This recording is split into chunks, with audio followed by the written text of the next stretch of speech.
Hello दोस्तों, बहुत ही अच्छा न्यूज़ है, गुड न्यूज़ है कि टैक्स रिटर्न फाइल करते समय ज़रूर दें पीएफ अकाउंट से जुड़ी ये जानकारी, नहीं तो पेनल्टी देने के लिए रहते हैं। जी हाँ, जब टैक्स रिटर्न आप फाइल करते हैं यानी कि इनकम टैक्स रिटर्न फाइल करते हैं, उस समय अगर आप पीएफ अकाउंट आपका ओपन किया हुआ है तो आप ज़रूर उसका जो है यहाँ पे डिटेल्स दे सकते हैं। इनकम टैक्स रिटर्न फॉर्म में ईपीएफ विड्रॉल के बारे में भी जानकारी इन्फॉर्मेशन देनी होती है। अगर ईपीएफ विड्रॉल पर टैक्स देनदारी नहीं बनती है, अर्थात टैक्स नहीं भी बनता है, टैक्सेबल नहीं है, फिर भी आपको उसमें इन्फॉर्मेशन देना नेसेसरी है।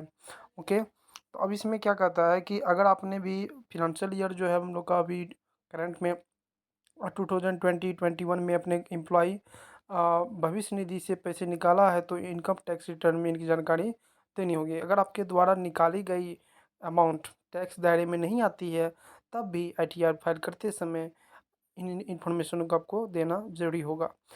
इनकम टैक्स रिटर्न फॉर्म में शेड्यूल ईआई के तहत पीएफ से निकाले गए पैसे के बारे में जानकारी देनी होगी।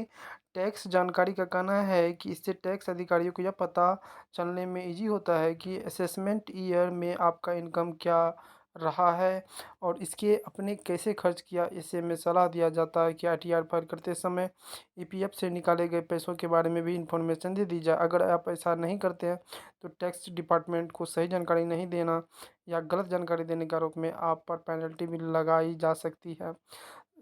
यहाँ पे आपको हम बताते हैं असेसमेंट ईयर किसको कहा जाता है। तो असेसमेंट ईयर हुआ कि प्रीवियस ईयर का जो जिस ईयर में आपने इनकम, जिस फिनंशियल ईयर में आपने इनकम अर्न किए और नेक्स्ट ईयर में जो है उसका उसका जो कैलकुलेशन किया जाता है यानी कि एसेस किया जाता है, तो उसी को असेसमेंट ईयर कहा जाता है। ओके, असेसमेंट तो इसके लिए एक सेपरेट वीडियो है मेरा, आप उसको देख लीजिएगा। ओके, नेक्स्ट इसमें कहता है कि ईपीएफ ओ ने दी पीएफ एडवांस निकालने की अनुमति। जी हाँ, कोरोना वायरस महामारी के दूसरी लहर के बीच में कर्मचारी भविष्य निधि संगठन यानी कि ईपीएफओ ने अपने मेंबर को एक बार फिर नौ रिफंडेबल कोविड-19 एडवांस निकालने की अनुमति दे दी है। यानी अगर किसी पीएफओ के सब्सक्राइबर को पैसे की ज़रूरत है तो वो अपने पीएफ से कोविड-19 एडवांस के तौर पर पैसे निकाल सकते हैं। इस व्यवस्था के तहत ईपीएफ ने कुछ शर्तें भी रखी है।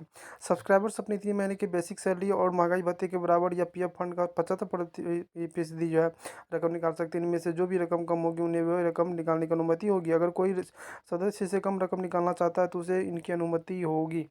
और दूसरी बात इसमें कहता है ईपीएफ अकाउंट से विड्रॉल पर देना होता है टैक्स। जी हाँ, सब्सक्राइबर्स ईपीएफओ के यूनाइफाइड पोर्टल पर एडवांस विड्रॉल को क्लेम कर सकते हैं। कर्मचारी द्वारा क्लेम करने के बाद इसे नियोक्ता कंपनी को फॉरवर्ड कर दिया जाता है। एक बार जब इसे मंजूरी मिल जाती है तो इसके बाद क्लेम की रकम सब्सक्राइबर के बैंक अकाउंट में भेज दी जाती है।